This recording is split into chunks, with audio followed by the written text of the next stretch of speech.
जो लोग धार्मिक अधिकार बताने लगते हैं उन कुरीतियों को, खासकर जब जब यूसीसी की चर्चा हो रही है, मैं बार बार इस शब्द का इस्तेमाल कर रही हूं आरिफ जी, तब तब हलाला का और बहुविवाह का जिक्र हो रहा है और ये समझाने की कोशिश की जा रही है कि ये हमारा धार्मिक अधिकार है जिसका हनन हो सकता है। क्या वाकई में ऐसा है? ये कोई ऐसा धार्मिक अधिकार है या ये इतना जरूरी धार्मिक प्रैक्टिस है कि यूसीसी आने के बाद मानो सब कुछ बदल दिया जाएगा? देखिए, ये जो दलील दी जाती है उसमें संविधान का आर्टिकल 25 जिसमें धर्म की अंतःकरण की स्वतंत्रता की बात की गई है उसका रेफरेंस दिया जाता है। मेरा उनसे बहुत बहुत विनम्रता के साथ निवेदन है कि इस आर्टिकल को पढ़ें। ये आर्टिकल अंतःकरण की स्वतंत्रता या धर्म की स्वतंत्रता भारत के नागरिकों को नहीं, हर व्यक्ति को देता है। ये कम्युनिटी का राइट नहीं है, बल्कि ये इंडिविजुअल व्यक्ति का अधिकार है। वो व्यक्ति विदेशी भी हो सकता है। तो अगर कुछ विदेशी भारत में रह रहे हैं तो वो आर्टिकल 25 के नाम पर क्या भारत सरकार से ये डिमांड करेंगे कि भारत, चूंकि वो यहाँ पे मानिए 6 महीने, साल भर, 2 साल के लिए रह रहे, तो कहें कि इस पीरियड के लिए आप हमारे धर्म के अनुसार कानून बना के दीजिए।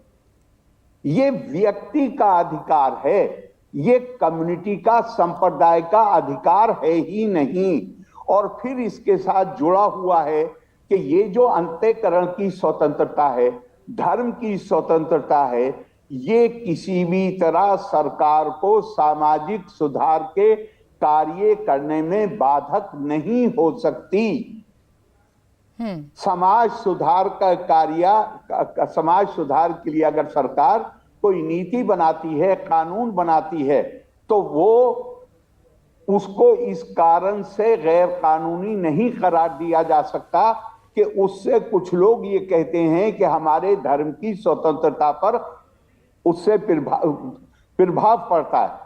ये व्यक्ति का बुनियादी तौर पर समझिए, हमारे संविधान में शब्द क्या प्रयोग हुआ है? शब्द प्रयोग हुआ है फ्रीडम ऑफ कॉन्शियंस, अंतःकरण की आजादी। और मेरा ये निश्चित मत है कि दुनिया की कोई ताकत नहीं है, सरकारें तो छोड़ दीजिए, दुनिया की कोई ताकत नहीं है जो आपके अंतःकरण की आजादी पर पाबंदी लगा दे। अगर ऐसा संभव होता तो दुनिया में जो बड़े बड़े तानाशाह हुए हैं वो भी वक्ती तौर पे लोगों के शरीर को काबू करने में कामयाब हो गए, उनके अंतःकरण को वो कभी काबू नहीं कर पाए। भारत के ऊपर लंबे समय तक विदेशी राज रहा, क्या भारत के लोग बदल गए? अंतःकरण सरकार के किसी काम से भी, फ्रीडम ऑफ कॉन्शियंस, हाँ ये हो सकता है कि मुझे अपनी फ्रीडम ऑफ कॉन्शियंस के लिए, जिस तरह कोई भी कीमती चीज होती है, मुझे उसकी रक्षा के लिए लगातार सचेत रहना पड़े। वो केवल अंतःकरण की स्वतंत्रता नहीं है, जितने भी आपके बुनियादी अधिकार हैं, free vigilance is the eternal vigilance is the price of liberty. सदा जागरूक रहना ही आपकी आजादी का रक्षक होता है। लेकिन वो आजादी इसके लिए इस्तेमाल नहीं की जा सकती कि हम महिलाओं को दबा के रखेंगे, हम समाज में असमानता पैदा करेंगे, हम समाज में भेदभाव पैदा करेंगे, विभिन्न वर्ग बनाएंगे। उसके लिए उस आजादी का इस्तेमाल नहीं हो सकता।